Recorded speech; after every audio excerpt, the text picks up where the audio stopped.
मी दिलीप खिल्लारी, सरपंच ग्रामपंचायत खिल्लारवाडी तसेच अध्यक्ष मनसे जुन्नर तालुका। काल आमच्या खिल्लारवाडी गावामध्ये तसेच आमच्या शेजारील सावरगाव हद्दीतील निळोबारा नगरमध्ये चोरट्यांनी मध्यरात्रीच्या सुमारास धुमाकूळ घातला होता। चोरट्यांनी बंद असलेली 4 घरे या ठिकाणी फोडली गेलेली आहेत आणि आम्ही सदर ठिकाणी सीसीटीव्ही चेक केले असता आम्हाला असं आढळलं गेलं की नवीनच्या तालुक्यामध्ये चड्डी बनियांच्या स्वरूपात चोरट्यांनी प्रवेश केलेला आहे। म्हणजे आतापर्यंत पाहिलं अशी कुठे घटना घडली नाही। पहिल्यांदाच असं घडतं की चड्डी बनियान घातलेले चोरटे त्या ठिकाणी चोरी करण्यात आलेले आहे। आमचं सर्व नागरिकांना आव्हान असेल, सदर मीडियाच्या माध्यमातून आम्ही सदर चोरट्यांचा व्हिडिओ सगळं तो प्रसारित करत आहोत। जर यातील कोणालाही या ओळखीचे चोरटे वाटले किंवा तालुक्यात कुठेही हे चोरटे आढळले तर आपण जुन्नर पोलीस स्टेशन संपर्क साधायचा आहे। तसेच प्रत्येक गावामध्ये जे सीसीटीव्ही असतील त्यांनी देखील चेक करायचं व सावध राहायचे। गावातील ग्राम सुरक्षा यंत्रणा असेल, ग्राम रक्षक दल असेल किंवा ग्रामपंचायती असतील, तरुण वर्ग असेल, यांना देखील आव्हान असेल, कारण सध्या दिवाळीच्या सुट्ट्या आहेत, लोक बाहेरगावी गेलेले आहेत, त्यामुळे असे चोरटे बंद असलेल्या घरांवर लक्ष ठेवतात व त्याला निशाणा करून ते मध्यरात्री सुमारे चोरी घडली जाते। तर तरुणांनी देखील सावध राहायचे की आपल्या गावामध्ये अशी बंद जी घरं आहेत त्या ठिकाणी थोडेसे राऊंडर झाले तर निश्चित एक जागरूकता तयार होईल व त्या चोरीपासून आपण चोरट्यांना रोखू शकतो। आम्ही या ठिकाणी जुन्नर पोलीस स्टेशनला आलेलो आहोत। आदरणीय पी.आय. साहेब अवचर साहेबांशी देखील आम्ही बोलणं केलं याबाबत। त्यांनी देखील सांगितलं की लवकरात लवकर आम्ही हे चोरटे शोधून काढू। त्यांनी त्यांच्या दिशेने तपास चालू केला आहे। मी पुन्हा एकदा सर्वांना आवाहन करेन, या मीडियाच्या माध्यमातून जो व्हिडिओ प्रसारित केला आहे या चोरट्यांची रंगरूप असेल, चेहरा असेल, कोणालाही तशा प्रकारचं साधर्म्य जर कोणाचे आढळलं तर निश्चित आपण जुन्नर पोलीस संपर्क साधायचा व सर्वांनी जागरूक राहायचं आहे व या जुन्नर तालुक्यात दक्ष नागरिकांची सर्वांना नम्रतेची विनंती। नमस्कार, मी सरपंच चिंचोली खंडू काशीद।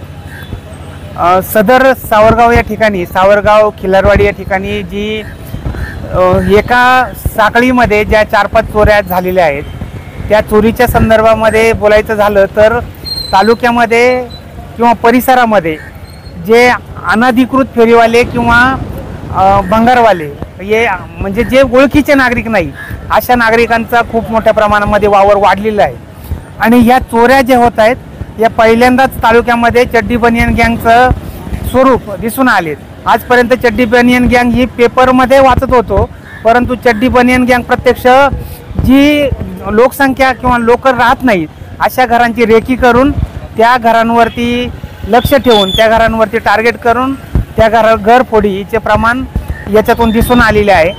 आणि त्यांनी कुठल्याही घरात फक्त मोबाईलसुद्धा नेला नाही, परंतु ते घरं फोडून कदाचित एक प्रकारची दहशत किंवा लोकांना चपराक माजवण्याचा हा एक परिणाम असू शकतो।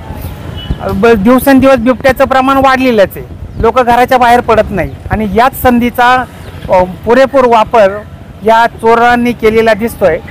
मी प्रशासनाला विनंती करेल की ह्या चोरांना लवकर पकडावंच, परंतु प्रशासनाच्या माध्यमातून गावामध्ये सीसीटीव्ही कॅमेरे किंवा जे प्रत्यक्षामध्ये पोलिसांची गस्ती फेरे आहेत, हे गस्ती फेरे जर वाढवले तर लोकांच्या दृष्टीनं अधिक सोयीचं होईल आणि प्रत्येक गावामध्ये सोलर दिवे वाढले तर प्रकाशामध्ये अजून जे सीसीटीव्ही कॅमेरे काम करतील ते अधिक चांगल्या प्रकारे करतील।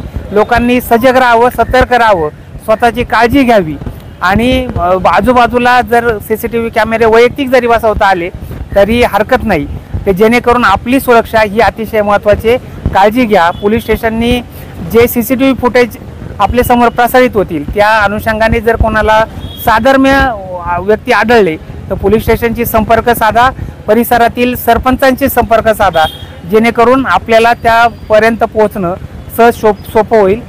धन्यवाद। खरं तर खिल्लारवाडी आणि गाढवे वस्ती इथे रात्री घरफोडी झालेली आहे आणि या घरफोडीमध्ये काही साध्य झाले, काही साध्य नाही झालं, ह्यापेक्षा ही घरफोडी जी होते ही चुकीचं आहे। जरा तिथे असं वाटतं की जिथे कॅमेरे नाही आहेत तिथे कॅमेरे बसवण्यात यावे। ग्रामपंचायतच्या लेवलवरती थोडं मीटिंग घेऊन जिथे येण्याच्या जाण्याच्या रस्त्याला ज्या ग्रामपंचायतमध्ये कॅमेरे नाही आहे तिथे बसवून घ्या।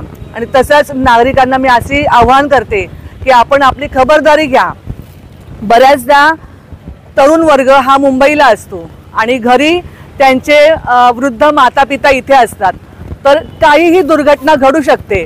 तर आपण ह्यानुसार थोडीशी काळजी घेतली पाहिजे असं मला वाटतं। आपल्या माध्यमातून मी पोलीस प्रशासनाला आवाहन करते की ही जी काही घटना घडलेली आहे याचा तात्काळ आपण ते शोध घ्यावा, तपास घ्यावा, जे कोणी आरोपी आहेत त्यांना आपण अटक करावी आणि पुन्हा ह्या पद्धतीची घटना घडणार नाही अशी लोकांना भयभीत वातावरणामध्ये राहावं लागतंय। तर एक तर बिबट्याची भीती आहे, त्याच्यामध्ये लाईटी नाही आहेत, बऱ्याचशा ठिकाणी लोक शेतावरून लवकर घरी येतात आणि जर वयोवृद्ध आहेत असं काही जर दुर्घटना घडली तर ही धोकेदायक आहे। तर थोडं प्रशासनाने लक्ष द्या आणि CCTVची मागणी तर मी केलेलीच आहे आणि पोलिसांनीही थोडंसं यंत्रणा तात्काळ राबवावी अशी मी विनंती करते।